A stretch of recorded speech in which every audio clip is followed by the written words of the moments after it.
Hi there, welcome to another episode of Building the Ultimate Spider-Man Mod, 6-part series where we go through and modify this Daily Bugle set to make it one of the most ultimate Spider-Man comic book sets of all time, designed to hopefully be something like the UCS Millennium Falcon by the end of it. This is actually part 2 of 6, so if you haven't seen the first part, I highly recommend going back and watching it. You get a little bit of backstory about me and why I love Spider-Man so much, and the reasoning for me even attempting this kind of a mock in the first place, and then you'll also get the plan of what we plan to do to this Daily Bugle building. Those of you that did watch part 1, I thank you so much. Positive engagement on that video has been absolutely insane. So join me, Tommy C, Like My Bricks and others as we jump straight into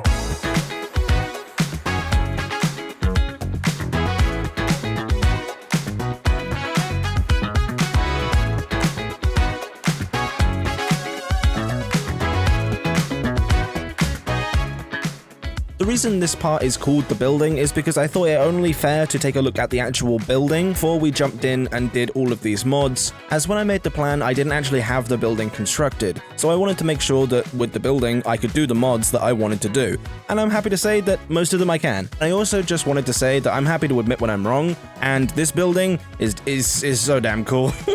I made a video a while back saying that I didn't really like this and I thought just a big grey building is not going to be satisfying to build at all, and it was repetitive, I'll give it that, that point still stands, but damn isn't this a satisfying build. It's so cool to just see it all constructed, and how surprisingly comic book accurate it truly is. There have been several iterations of the Daily Bugle in Spider-Man comics and other variations in the Spider-Man movies and comics, and now having this one constructed, I can see where the designer has really tried to incorporate different versions of the Daily Bugle into this model. I mean, the building itself looks to be like the classic comic book version, where it actually stands a lot taller than most of the other iterations. Obviously, we all know the Sam Raimi version, which I think the minifigures are slightly inspired by, and those of you who asked me to make the building a triangle in the comment section, that's not what we're doing. But the one that was most interesting to me is that I think the signage has been taken off of the PS4 version of Spider-Man. This building is not as tall as any of the other iterations of the Daily Bugle. It's still a pretty big building, but it's not as tall as the other ones. And to be honest, I actually see a lot more similarities with this Daily Bugle than I do a lot of the other ones. I don't know if that was intentional, probably was, but me wanting to sort of create a more comic book accurate version has now changed into I wanted to sort of make my own version of the Daily Bugle, almost combining the game PS4 version with a classic comic book version, which is what they've tried to do in the original set anyway, so I don't think this would be too difficult of a task to do. But I don't really know much about buildings, so I can hand you over to somebody who does know a lot about the New York sort of architecture style, and maybe that can help us determine the style, whether we're going to change the signage, change part of the building, or something along those lines.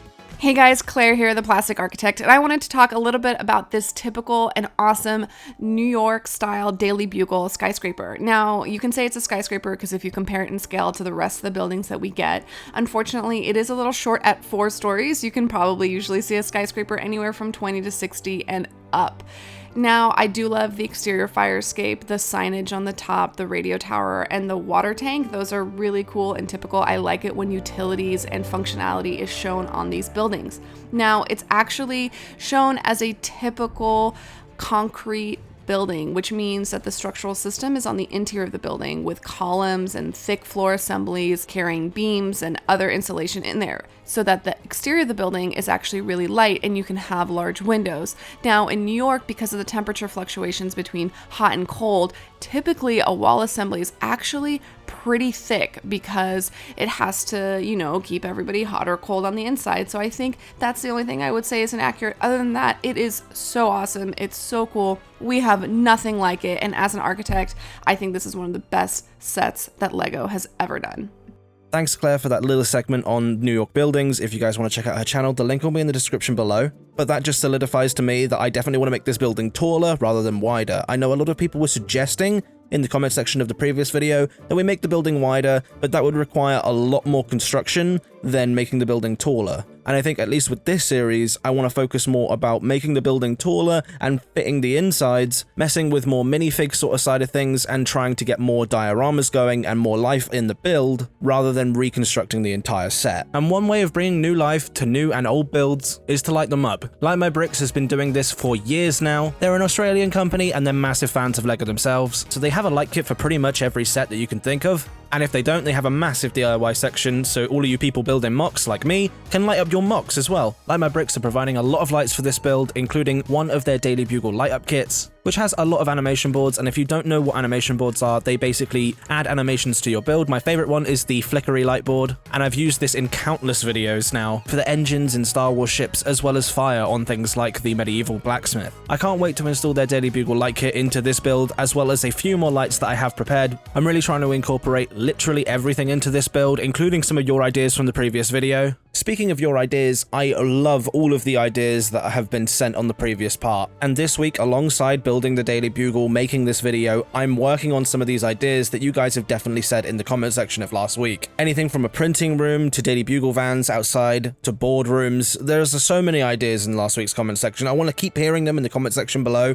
I love all of your ideas and I love all the feedback, so if you guys are loving this series, make sure you're hitting that subscribe button and hitting the like button. There are definitely still some more ideas that I want to do. For instance, I want to create like a green screen room where they might be filming this outside sticker. I definitely want to tile off some of the areas that aren't tiled off right now, like the balcony and the roof, all of which I believe is possible. But still, the main thing I want to do is make this building taller. Like Claire says, this is reasonably short for a skyscraper, and although I'm not planning on doing 60 floors, I think 8 would look a lot more minifig scale, quote unquote. Now, to address something that I said in the previous part, making these buildings taller, I wasn't sure how we were going to go about it. Well, now I do. I firstly constructed a floor in studio. As these floors are a lot more complex than I thought build-wise, the part count ended up being a lot more than I thought, meaning if I wanted to order just one of these floors from the UK alone, I'd be looking at something like £115, and that just doesn't work out in the grand scheme of trying to save money on this build. So we have to think of a plan B for that, but still keep something that's reasonably strong. Now, keen eyes watching this video would notice that I have not stuck any of the stickers on my set, and also don't have any of the minifigures installed. And trust me, there's a reason for that. It was paramount that I tried to save money, so back when I originally got this set, I actually sold all of my Marvel figures from this set. I knew this video was a video that I was truly passionate about and wanted to make for you guys, so I sold all those figures, and, well...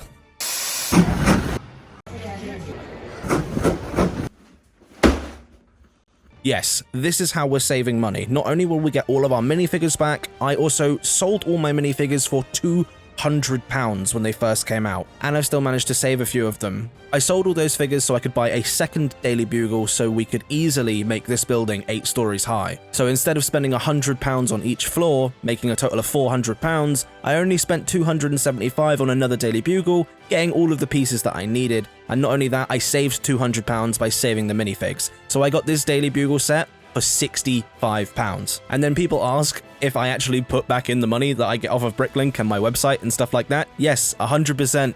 I do this to make more content. Lego is not cheap. And I just want to throw a quick shout out to the members, as they're actually giving the extra money for me to buy these sets and make content like this series for you guys. If you're considering becoming a member, press the join button next to the subscribe button and pledge just from as little as $1.99. It truly does help make content, and you get a bunch of benefits for it, like sneak peeks, full desktop backgrounds of my renders, early thumbnails, and other extra content. Just press that join button if you're considering it. Just look at the prices. It doesn't automatically lock you in when you press the button. Now, this was the easiest way to save all of that money and still get all of these bricks. So I'm going to get on to building the second Daily Bugle now, and then next week we're going to get into combining the two, and hopefully those Bricklink orders will have turned up so we can fill out the interiors of this side of the Daily Bugle. We're going to be combining these sets next week, so make sure you press that subscribe button to get notified when I upload the next part next Friday. Thanks again to Claire for coming on this video, and Light My Bricks for sponsoring this whole series. The links are both in the description below, so go and check them out. Next week is where it starts to get really interesting and a lot of the mods begin. I understand that they've not had a lot of mods in this mod series so far, but I thought it important to make almost a plan and then a mini review of the set before we start going into all of these cool mods. So thanks for watching this video, thanks to the members that make this possible, and...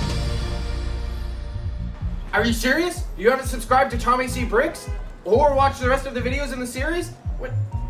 You haven't seen the links in the description, all the people that helped? Go do that and get out of my office!